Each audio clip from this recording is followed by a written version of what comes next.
Today we're going to be replacing a cab corner on a 96 Chevy Silverado. To begin with, we're just going to remove this trim. Then we're going to drill out any spot welds we have on the perimeter of this panel. And finally, we're going to cut it right across here to remove this whole cab corner. Let me get that started and I'll be right back. I removed the trim with an air hammer and this attachment. I pre-drilled the welds with an 1/8 inch bit, and then I finished them up with a 1/2 inch bit, just drilling not all the way through with the 1/2 inch bit, but just taking out the weld. And finally we're just going to use one of these bits with an air hammer to cut through the panel.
And that's it for removing it.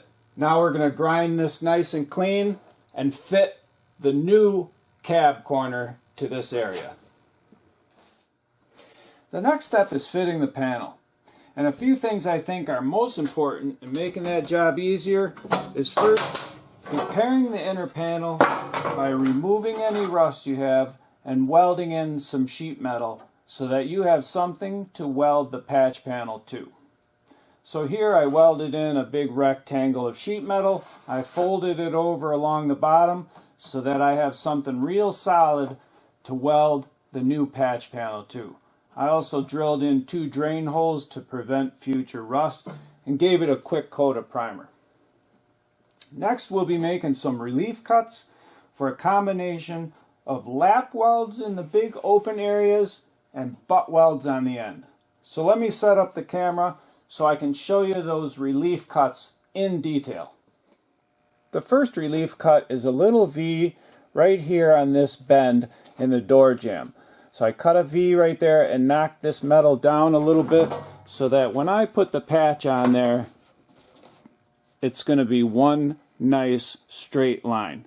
And it's not going to be over it so that there's a bump, and then the patch is actually going to be too small because it's too far this way.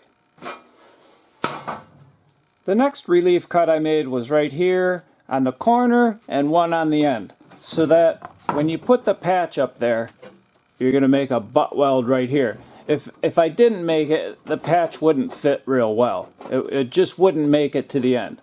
So I cut out a little relief right there and folded these pieces of metal over so that it fits right up in there. I can lap weld it here, butt weld it here, And then I made a little cutout right here so that I can butt weld it on the end. This new cab corner was welded into place with the use of lap welds, a couple of butt welds, one here in the corner, one here, and one in the back, and then plug welds in the door jamb and along the bottom and the back of the cab. I knocked the welds down, I sandblasted them out a little bit and ground them just lightly to keep them nice and strong. It's now ready for some filler, so when I get that started, I'll be back. After the filler hardened a bit, it was cheese grated to knock down the excess filler, rough sanded with 40 grit on a Bondo hog, finish sanded with 80 grit on a longboard, and feather edged with 120 on a DA.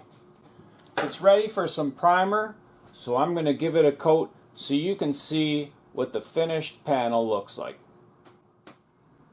So that's it. This new cab corner from fixmyrust.com is ready to be block sanded, primed again, finish sanded, and painted. I hope you enjoyed this video on cab corner rust repair or cab corner replacement. And if you did, and you'd like to get my latest videos, don't forget to hit the subscribe button.